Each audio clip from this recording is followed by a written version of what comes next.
She thought she was uploading her resume.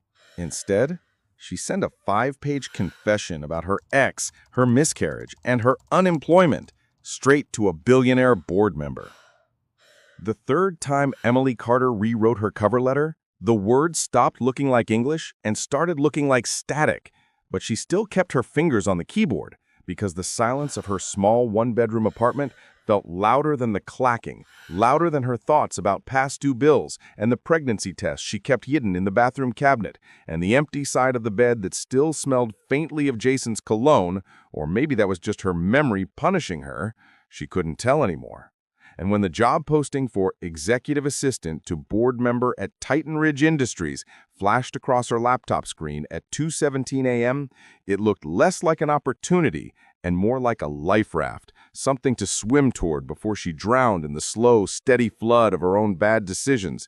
So she clicked Apply Now with hands that shook just enough to make the cursor wobble, then stared at the list of required uploads: resume, cover letter, references, and an optional personal statement that the portal said was a chance to show us who you really are, which made her snort in the empty room because the last time she'd shown someone who she really was, he'd walked out, left a text that said, "I'm not ready to be a father, Emily. I'm sorry. I just can't do this," and then blocked her number. And she'd lost the baby 2 weeks later, alone, in an emergency room she paid for on a credit card she'd already maxed out, and there was no section for that on the application form, no drop-down menu for trauma, grief, and regrettable taste in men.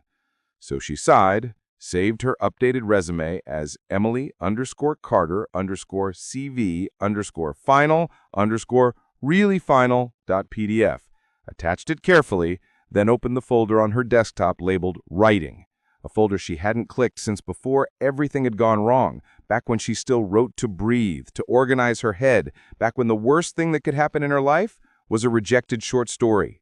And she meant to grab the neat one-page personal statement she drafted earlier, a bland, safe thing about work ethic and passion for organizational excellence.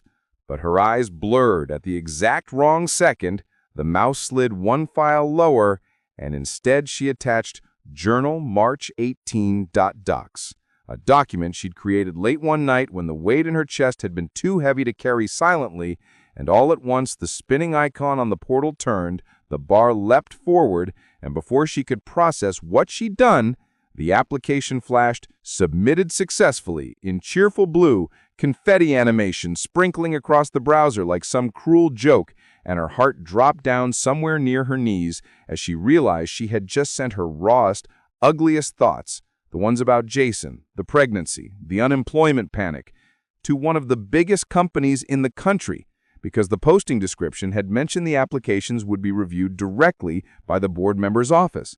And that board member, she remembered, was named Alexander Rhodes, the youngest member of the Titanridge board, the one the business articles called the Golden Reformer, the brand's future, which sounded to Emily like the kind of person who definitely did not need to read about how she had cried in her parked car outside a grocery store because she couldn't decide between buying food or paying the electric bill.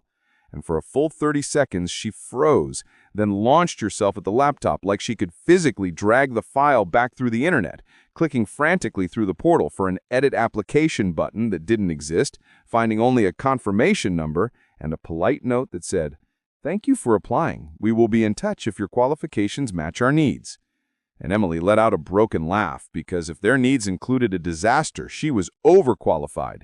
And then the panic surged up, wild and hot, because she remembered exactly what was in that journal file, a 5-page stream of consciousness confession about how lonely she'd been since losing the baby, how betrayed she felt by Jason's sudden exit, how ashamed she was to be 30 and unemployed, sitting on a second-hand couch in a city that moved too fast for her to catch up to, and how sometimes, late at night, when the world felt like a closed fist, she worried that all she had to offer any employer was desperation wrapped in a tired smile. And she ran a hand through her hair, pacing in front of the small table, trying to decide whether to email HR, whether to explain, whether to disappear from the internet entirely and move to a cabin in the woods under a fake name. But after an hour of composing and deleting messages, she just shut the laptop and sat in the dark, the hum of the refrigerator and the faint traffic outside blending into a low, constant noise that matched the buzzing in her veins. And eventually, her exhaustion won, pulling her down into a shallow, restless sleep on the couch, with the TV still murmuring and the empty coffee mug clutched to her chest like a shield. Titanridge Tower looked exactly how Emily had imagined, and nothing like anywhere she belonged. The next morning, she stood on the sidewalk, craning her neck to see the top vanish into the pale city sky, her stomach performing anxious gymnastics as professionals in sharp suits streamed through the revolving doors like a school of sleek fish, and she smoothed down her thrift store blazer, the one she'd pressed 3 times the night before, hoping it hid how her hands trembled, then checked her reflection in the glass. Brown hair pulled into a neat ponytail, minimal makeup, the cheap black heels she'd prayed wouldn't betray her on the polished floors, and told herself, just breathe and don't mention the journal unless he does, because she hadn't slept much, replaying phrases in her mind and imagining every possible reaction, from pity to disgust to clinical curiosity. And as she entered the lobby, the sheer scale of it stole the air from her lungs. Marble floors stretched like a clean white ocean. Walls of glass let sunlight pour in, creating prisms on the glossy surfaces of chrome and leather. And at the far end, a security desk sat beneath an enormous silver Titanridge logo, the stylized T gleaming like something out of a superhero movie, which made her want to laugh again, except nothing felt funny right now. So she approached the desk and tried not to sound like a child as she said, "Hi, I'm Emily Carter. I have a 10 a.m. meeting with Mr. Rhodes." And the security guard glanced at his screen, nodded, gave her a visitor badge clipped to a blue lanyard, and said, "34th floor, ma'am. Conference room B. Take the executive elevators on your left." In a tone that suggested people like her said this kind of sentence every day, like it was normal to casually meet board members. And as she stepped into the elevator, her heart thudding, she caught a glimpse of herself in the mirrored walls and almost didn't recognize the woman looking back. Nervous, yes, but also somehow determined, as if the last year of heartbreak and survival had carved some new kind of steel into her spine. The 34th floor felt quieter than the rest of the building, insulated, with soft gray carpeting that muted footsteps and a subtle scent of expensive coffee in the air. Glass-walled offices lined the corridor, people moving inside them like figures in frames. But what caught Emily's eye was the corner office at the end, the one with floor-to-ceiling windows framing the city like a live painting. And in front of it stood a man in a navy suit, no tie, sleeves rolled up to reveal strong forearms, dark blonde hair slightly tousled as if he'd run his hand through it one too many times. And when he turned at the sound of the elevator door, she recognized him from the articles. Alexander Rhodes, younger than most board members, early 30s, with the tired eyes of someone who'd been fighting a battle longer than anyone realized. And he stepped forward, offering a hand and a small, disarming smile as he said, "Miss Carter? Emily? I'm Alex. Thank you for coming on such short notice," in a voice that was warm but carried a thread of urgency. And she shook his hand, acutely aware of the calluses on his palm. This was not a man who'd spent his life only touching keyboards and crystal glasses. And she replied, "Thank you for inviting me." Her professional tone wobbled just enough to betray her nerves, and his gaze flicked over her face, not in the predatory way she'd encountered from bosses before, but as if he was assessing something deeper, her energy maybe, her resolve. And then he gestured to the glass-walled conference room nearby where a carafe of water and 2 glasses sat on a polished table, and said, "Let's talk in here," holding the door for her as she stepped inside, feeling like she'd wandered onto a movie set and was waiting for someone to shout, "Cut, wrong person." They sat across from each other, the cities spread out behind him in a mosaic of glass and movement, and for a moment neither of them spoke. Emily clasped her hands on the table so he wouldn't see them tremble, while Alex studied a folder in front of him with her name on the tab, though he knew there was nothing in that folder that could explain why she was here, because the reason was on a server somewhere, in a misattached file she couldn't stop thinking about.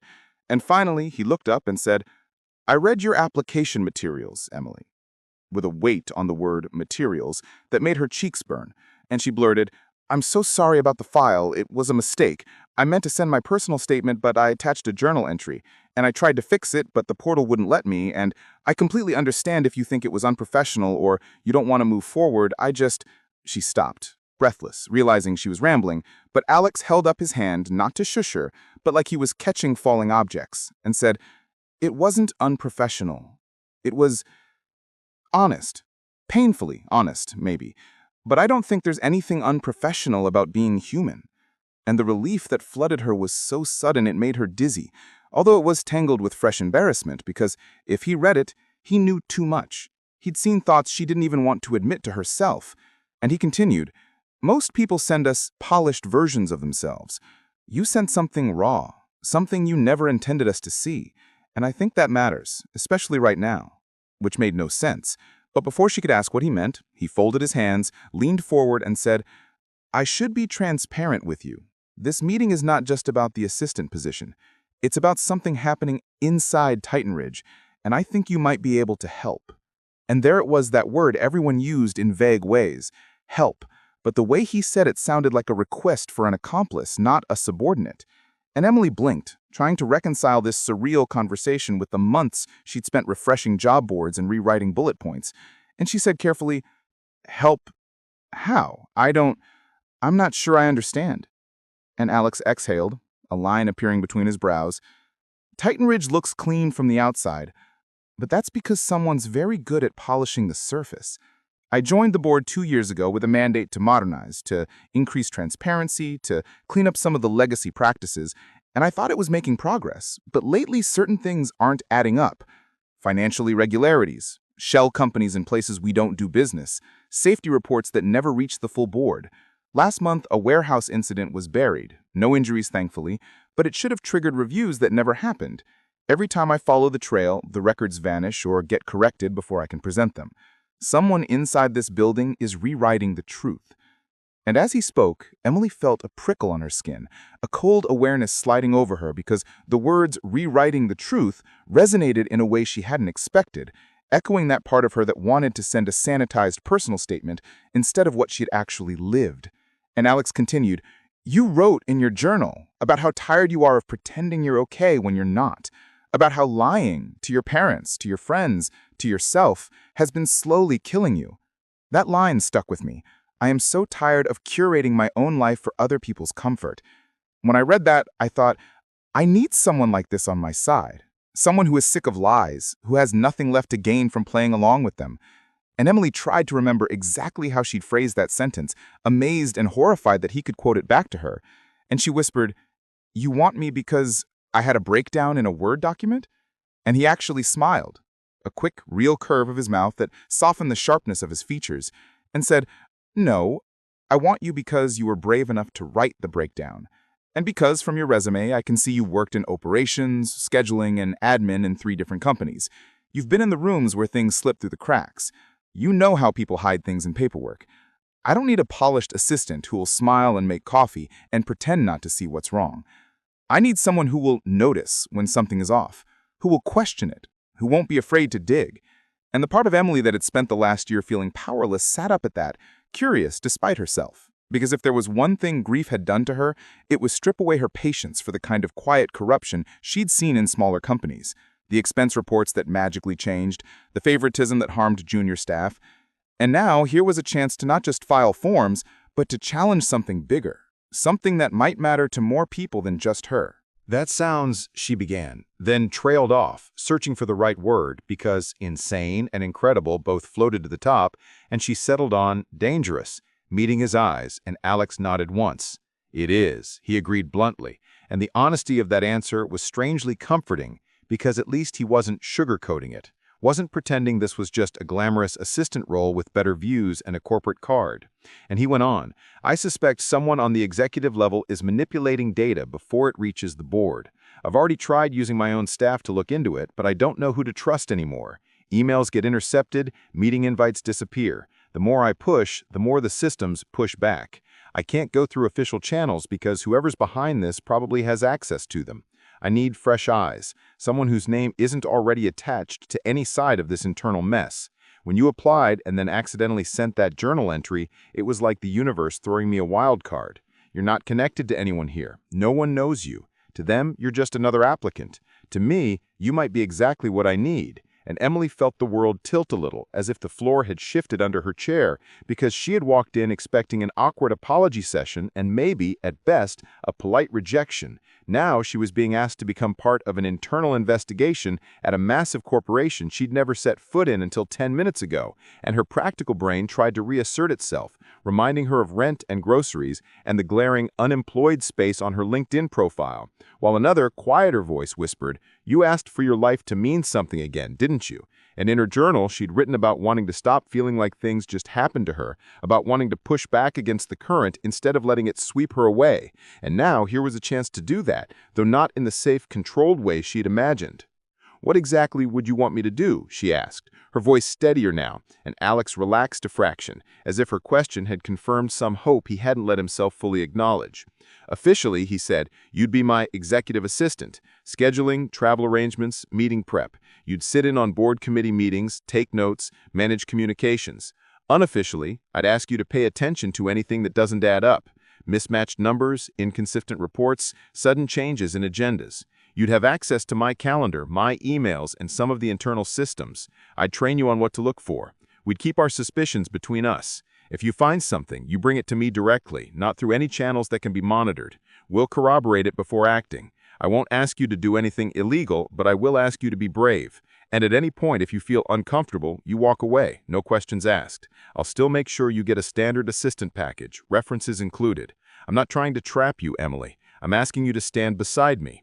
And the way he said that, beside me, flicked at something deep in her chest that had nothing to do with romance and everything to do with longing, for partnership, for purpose, for not being the only one fighting invisible battles. And she realized her fingers were no longer trembling. They were curled firmly against the cool conference table, grounding her as she considered the possibilities. Images flashed through her mind. The dim light of her apartment, the envelope of medical bills, the stack of rejection emails marked, "We have decided to move forward with other candidates." And then, jarringly, the ultrasound image she'd tucked into a drawer, the tiny blur that had been the center of her universe, the future she'd built entire dreamscapes around, only to have them implode. She had written in her journal that she felt like a ghost haunting her own life, and suddenly she was being offered a role that required her to be the opposite of invisible, to notice everything, to call it out, to refuse to let truths be buried, and maybe, just maybe, this was a way to honor what she'd lost, to become the kind of person she'd want her child to have seen if they had made it into the world. "If I say yes," she asked slowly, "and whoever's behind this finds out what we're doing, what happens?" And Alex didn't look away, didn't offer platitudes. Instead, he said, "Worst case, they try to discredit us, get us fired, bury the investigation. But Titanridge is too big for one person to control indefinitely. There are eyes on this company, from regulators, from the media, from shareholders. If we gather enough evidence, we can force the board to act. And if it gets really bad, I have lawyers and a few journalists who still owe me favors. I'm not going into this blind. I've been preparing. I just need the missing piece. Someone on the inside who can see what I can't. Because no matter how hard I look, people behave differently around a board member. They hide more. You wouldn't trigger those defenses, at least not at first." And she felt a faint, unexpected spark of dark humor at that. Apparently, being unimportant was now a strategic advantage. And then he added, more softly, "You wrote that you feel like you've been punished for telling the truth about your life, while other people lie and get ahead. I can't fix what was done to you, or bring back what you lost, but I can offer you a chance to make sure, at least in this corner of the world, that the liars don't keep winning." And that, more than anything, tipped the scale. Emily inhaled, the air in the conference room suddenly tasting sharper, like the moment before a storm breaks, and said, "I'll do it," surprising herself with how solid the words sounded, and something in Alex's posture loosened, a tension she hadn't noticed until it was gone. And he nodded once, a look of genuine gratitude passing over his face. "Thank you," he said quietly, and it didn't sound like a corporate courtesy. It sounded like a man who'd been holding a heavy weight alone and had just been given permission to share it. And he stood, extending his hand across the table, and she shook it, feeling the strange electric sense that a line had been drawn in her life, before this handshake and after. And then, as an almost afterthought, he added with a small wry smile, "And don't worry, I had IT scrub your journal file from the main records. It won't be in your HR folder. It's just between you, me, and the backup server I had them lock in my secure archive." "I kept a copy," he admitted, and to her startled look, he added quickly, "Not to use against you, to remind me, to remind both of us why we're doing this. If things get murky, It'll be good to have something that cuts through the noise. And though part of her cringed at the thought of her rawest words existing anywhere but her own laptop, she understood. Truth was messy, but it was also an anchor, and I suspect they were going to need all the anchors they can find. The first week in Alex's office felt like learning a new language while being dropped into the middle of a fast-paced conversation. Emily sat at a sleek desk outside his glass-walled office, headset on, juggling calls and calendar invites and travel requests that arrived like small storms in her inbox. And at the same time, Alex taught her the unwritten rules of Titanridge, the unofficial power structures, the executives who smiled too much, the departments that were always late with reports. And every evening, after most employees had gone home and the city lights blinked on one by one outside the floor-to-ceiling windows, they'd sit in his office with takeout containers on the coffee table, going over documents he'd flagged as suspicious, quarterly summaries where expenses didn't match invoices, vendor contracts with vague descriptions and unusually high fees, safety audits that were strangely perfect, as if someone had airbrushed reality. And Emily's attention to detail, honed over years of double-checking schedules and receipts in jobs that never appreciated the effort, now became their secret weapon.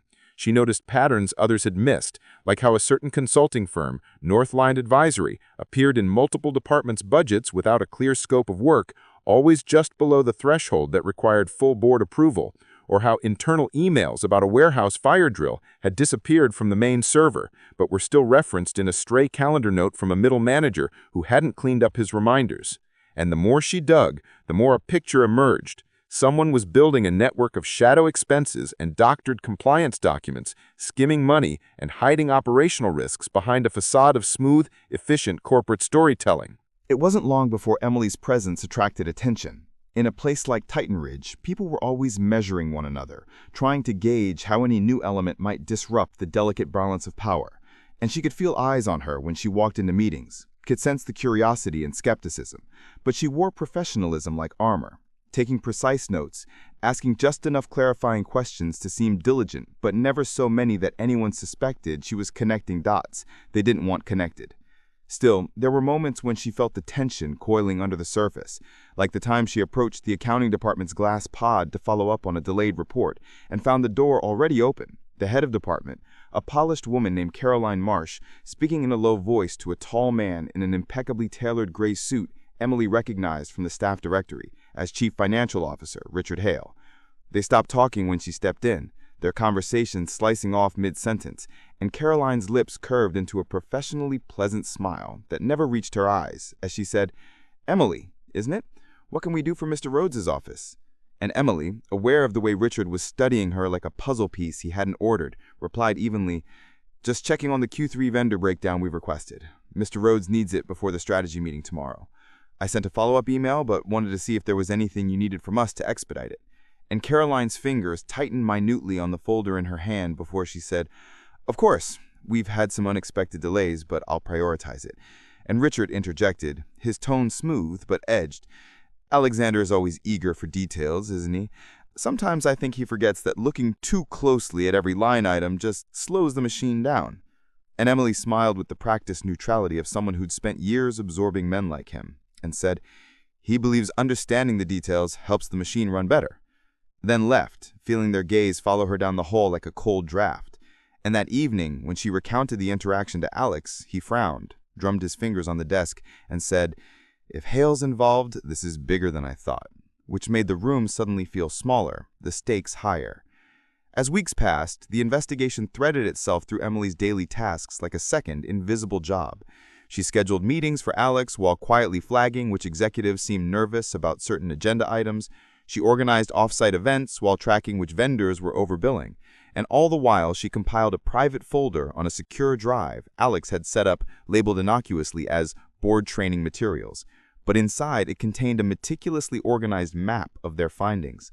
Spreadsheets cross-referenced with emails, internal memos matched against external invoices, timelines annotated with her own observations. Her old habits of journaling resurfaced in a new form as she kept a separate document titled Reality versus Reports, where she logged every instance of the company's official narrative diverging from the data she'd seen firsthand. And in some twisted way, it soothed her. The act of capturing truth on a page, of refusing to let it be overwritten, felt like reclaiming a piece of herself she'd thought was permanently broken. The more they uncovered, the more obvious it became that the corruption wasn't just about money. Hidden in the corrected documents were stories of workers whose safety concerns had been downplayed to meet production quotas, of environmental protocols sidestepped to save on disposal costs, of small suppliers squeezed into silence to maintain profit margins. And one night, as Emily read through a buried complaint from a warehouse supervisor who'd been quietly transferred after sounding the alarm about faulty equipment, she felt a familiar ache in her chest, the one she'd had in the hospital when the doctor had said there was nothing more to be done.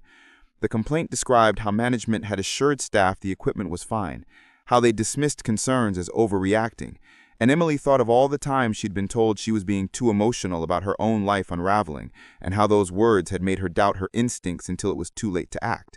And she realized that at the heart of both her personal grief and this corporate rot was the same poison, a refusal to listen when someone dared to say, "Something is wrong." She told Alex that much one evening, their voices nearly swallowed by the hum of the city beyond the glass, and he listened, elbows on his knees, fingers steepled, his face a study of reflection, and then he said, "Maybe that's our real job here, not just catching the thieves, but making it impossible for people like them to ignore the alarms." And the idea lodged in Emily's mind, a mission statement she hadn't known she needed. Of course, the other side wasn't idle. Whoever had been benefiting from the manipulated records began to sense that something had shifted, and small frictions turned into sharper obstacles. Reports that once arrived on time now came late or in unusable formats. System permissions Emily had been granted were suddenly revised due to policy changes. And one afternoon she opened her email to find a warning from IT about unusual access patterns on her account, as if someone was trying to type her password wrong enough to trigger a lockout. She brought it to Alex immediately, and he swore under his breath, jaw tightening, then marched to the IT director's office, returning an hour later with a tight-lipped explanation that someone had tried to spoof her credentials from an external IP address. Probably just a phishing attempt. But the muscles in his throat worked when he said it, and Emily didn't need further confirmation that they were starting to scare someone. The shift became undeniable the day she found a manila envelope on her desk with no sender name, no return address, just her name typed neatly on a label. Inside, she discovered printed copies of internal chat logs between mid-level managers discussing compliance choreography, a chilling phrase that turned out to mean rehearsing what to say in audits to avoid triggering deeper inspections. And at the bottom of the stack, a handwritten note on a sticky pad, "You're not wrong, but be careful. They've ruined people for less. A friend." And the handwriting was unfamiliar, the vague warning both helpful and menacing, like a hand pushing her forward and pulling her back at the same time. And when she showed it to Alex, his eyes hardened. He said, "This means there are others who see what's happening, but they're too afraid to speak up. If we fail, we prove them right to be afraid. If we succeed," he didn't finish the sentence, but she felt its weight anyway. "If they succeed, the entire culture of Titanridge might change, or blow up." The pressure seeped into Emily's personal life in ways she hadn't anticipated. Her mother's calls went to voicemail more often as she left the office late, energy drained, brain wired. And when her mother did catch her, she'd launch into worried questions. "Are you eating properly? You sound tired. Are you sure this job is good for you?" And Emily couldn't explain over the phone that for the first time in a long time, her exhaustion felt like a byproduct of purpose instead of hopelessness. That each piece of evidence she and Alex gathered, each lie they exposed, felt like a small act of defiance against the universe that had taken so much from her without explanation. Still, sometimes on weekends when she sat alone in her apartment, surrounded by empty takeout containers and scrolled notes, the weight of what they were doing pressed on her chest until breathing felt like a conscious effort. And in those moments, she'd open her old journal, the same one she'd accidentally sent to Titanridge, and update it, not with the unfiltered agony of the months after the miscarriage, but with a new kind of honesty. "Today I saw proof that someone let people work in dangerous conditions and then covered it up to make themselves look good. I don't know their name yet, but I know their type. They think consequences are for other people. They think pain is a cost of doing business as long as it's not theirs. I am so angry, but I am also not powerless anymore. I have a seat at the desk where they think they're safe. Maybe that's enough." Then finally came the breakthrough, the moment when the threads they'd been pulling for weeks twisted together into a rope strong enough to hold weight. Emily was cross-referencing vendor payments when she noticed that Northline Advisory, the shadowy consulting firm, shared a mailing address with a small shell corporation listed in a completely different part of Titanridge's sprawling structure, a subsidiary that supposedly managed digital marketing partnerships. And that same address appeared on a real estate deed she found linked to a trust in the CEO's name. It was like stepping into a hall of mirrors and suddenly realizing they all reflected the same person. And she felt her hairs on her arms stand up as she traced the connections. Inflated invoices paid to Northline, which then funneled money to the Shell Corporation, which held assets that benefited executives who'd signed off on burying safety reports and altering financials to keep shareholders happy. And when she put the file in front of Alex, her voice shook not from fear, but from the sheer magnitude of it, the sprawling audacity of the scheme. And he sat in stunned silence for a long moment before finally breathing, "They built themselves a siphon right under the board's nose." And there was something like grim admiration in his voice, the way one might regard a ruthless opponent's strategy on a chessboard. But it quickly hardened into resolve. He said, "We have enough to go to the board's audit committee, and probably the regulators too. But if we do this wrong, they'll spin it as a misunderstanding, throw a lower-level manager under the bus, and keep the machine intact. We need to time this perfectly." And Emily realized that the suspense that she'd been living in, the constant feeling of waiting for some shoe to drop, was about to resolve into action that would either vindicate all their efforts or blow up in their faces. The night before the board meeting where Alex planned to present their findings, Emily lay awake staring at the ceiling of her apartment, the shadows forming shapes she could almost, but not quite, recognize. Her mind replayed every step that had led her here: the late-night job search, the accidental upload, the email from Alex, the handshake that had shifted her path, and beneath the anxiety was an undercurrent of something like grief, as if she was about to say goodbye to another version of herself, the one who had believed she was destined to remain small and safe and unseen. She thought of her lost child, the phantom weight she sometimes felt in her arms when she woke from dreams, and whispered into the darkness, "I'm trying," as if the universe, or whoever was listening, needed to hear it. And for the first time since the miscarriage, the words didn't feel hollow. They felt like a promise. The morning of the meeting, Titanridge Tower's lobby buzzed with a strange, charged energy. News had leaked that the board's audit committee was convening an emergency session, and rumors rippled through the building like static, something about federal inquiries, or a whistleblower, or a major acquisition gone wrong, depending on which floor you asked. And as Emily stepped out of the elevator onto the 34th floor, clutching a discreet black binder that contained their neatly organized evidence, she caught her reflection in the glass wall and paused, surprised by the steadiness in her own eyes. She looked like someone who belonged here now, not because of her clothes, but because of the way she held herself, shoulders back, chin level, as if she'd finally remembered she had a right to occupy space. Alex was already in his office, tie for once knotted perfectly, expression set in a way that made him look older, more weathered, and when she handed him the binder, their fingers brushed, both of them acutely aware of the symbolic handoff. This wasn't just a file, it was a lit fuse. And he said quietly, "Whatever happens in there, I want you to know something. None of this would have come together without you. I was stumbling in the dark before you walked in with that journal entry. You turned your worst night into someone else's second chance to do the right thing. That matters more than you know." An emotion rose in Emily's throat, hot and unexpected, but she swallowed it, managing a tight smile as she said, "Just make sure they listen." And he nodded, a fierce glint in his eyes. She wasn't allowed in the audit committee session. That was reserved for board members and invited executives, but she waited outside in a small lounge down the hall, laptop open, pretending to answer emails while her ears strained for any clue through the closed double doors. Time warped, stretching and compressing, every minute feeling like an hour and a second simultaneously. And her mind, traitor that it was, supplied worst-case scenarios, the committee dismissing the evidence, Alex being pressured into silence, her own access being revoked, security escorting her out of the building, another abrupt ending she hadn't prepared for.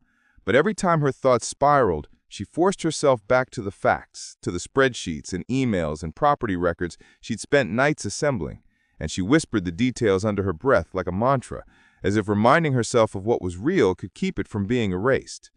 When the doors finally opened, 2 hours and 17 minutes later, the first person out was CFO Richard Hale, his face drained of color, lips pressed into a thin line.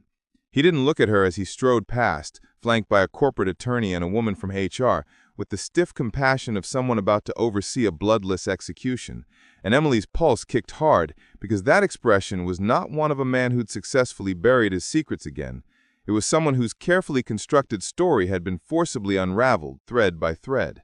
And behind him emerged other board members, talking in hushed, urgent tones, some angry, some shock-shelled. And then Alex appeared, binder in hand, tie slightly loosened, eyes tired but bright, and when his gaze found hers across the lounge, it softened with something like wonder, as if even he hadn't fully believed this moment could happen until it did. He crossed the space in a few strides and said simply, "We did it."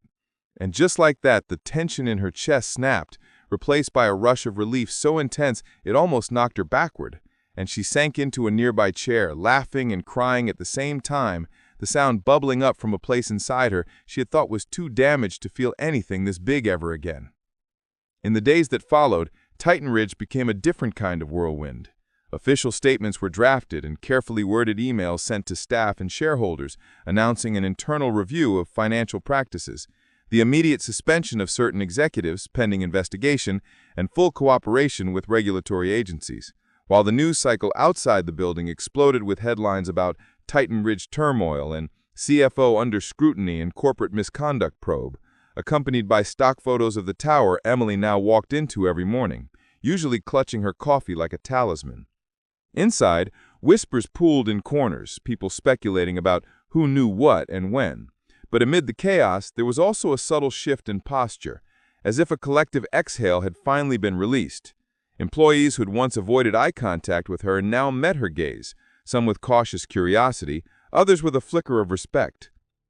And one afternoon, as she waited for the elevator, the warehouse supervisor, whose buried complaints she'd read, now temporarily reassigned to a special safety committee, approached her, clearing his throat awkwardly before saying, "I heard you were the one who kept pushing for the truth."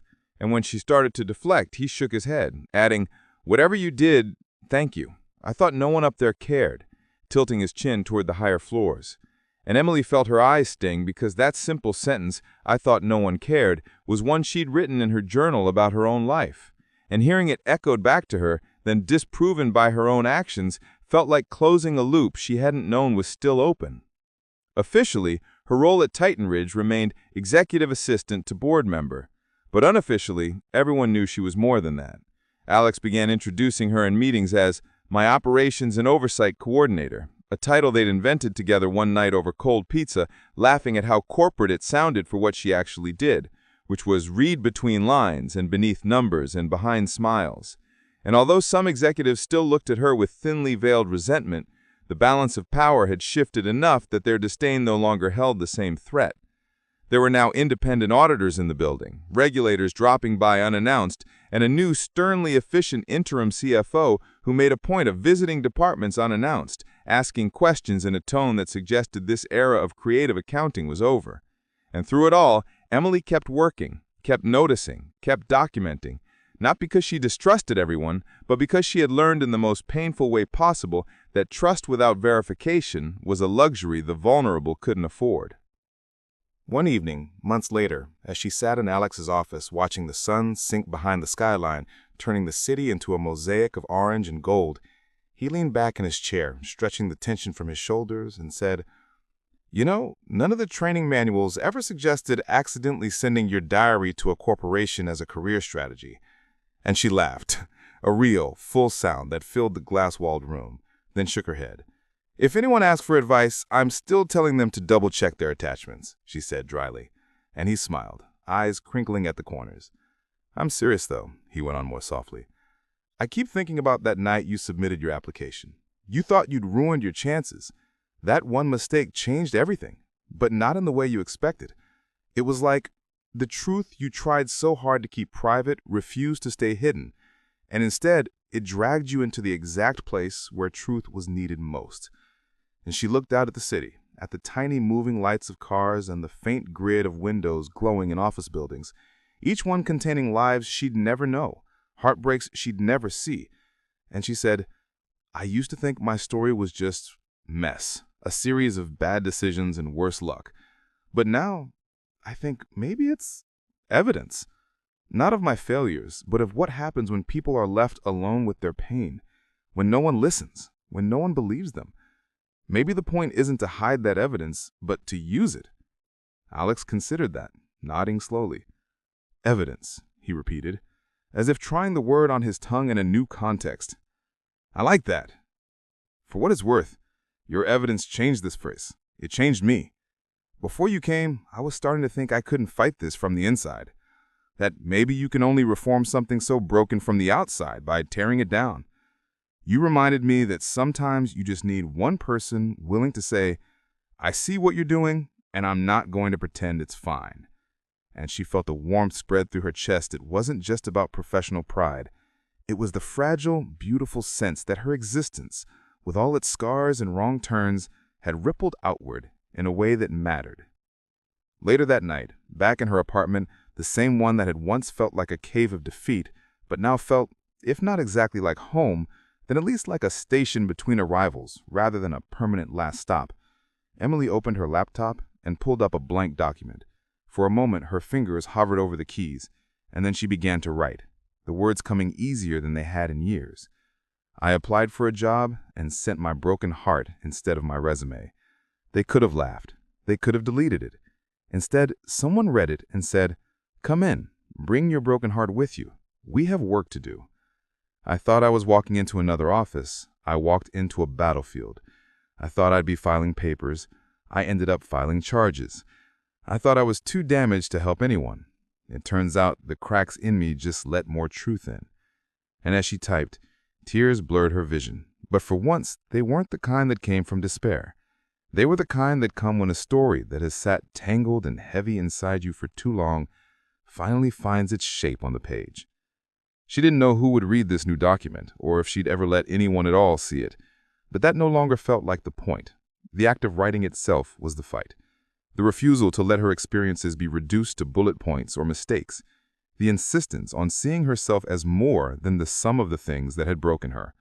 Somewhere in the city, in an office high above the ground, a locked server held an old journal entry she'd once been ashamed of, preserved not as a threat, but as a reminder that honesty, even the kind that happens by accident, can be the spark that burns through layers of corruption and complacency. And somewhere else in that city, in warehouses and offices and homes, people were going about their lives under a slightly fairer system than the one that had existed a year before, unaware that a woman who had once cried over a job portal's confetti animation had helped tilt the scale, just a little, back toward justice. Emily closed her laptop, wiped her cheeks, and stood at the window, looking out at the streets below. The city no longer felt like a current dragging her under, but like an ocean she was finally learning to swim in, wave by unpredictable wave. She placed her hand over her stomach, not out of pain this time, but in a quiet, private gesture of acknowledgement for the life that had almost been, for the version of herself that had crumbled in that hospital room. And she whispered, "We're okay," surprising herself with how true it felt. And then she turned off the light, the apartment's small darkness now a choice instead of a sentence, knowing that in the morning she'd ride the elevator back up to the 34th floor, clip on her badge, and keep doing the work of noticing, of questioning, of refusing to let the truth be polished out of existence. Because once you've accidentally attached your broken heart to an email and watched it change the course of your life, you stop underestimating what can happen when you let the real story be seen.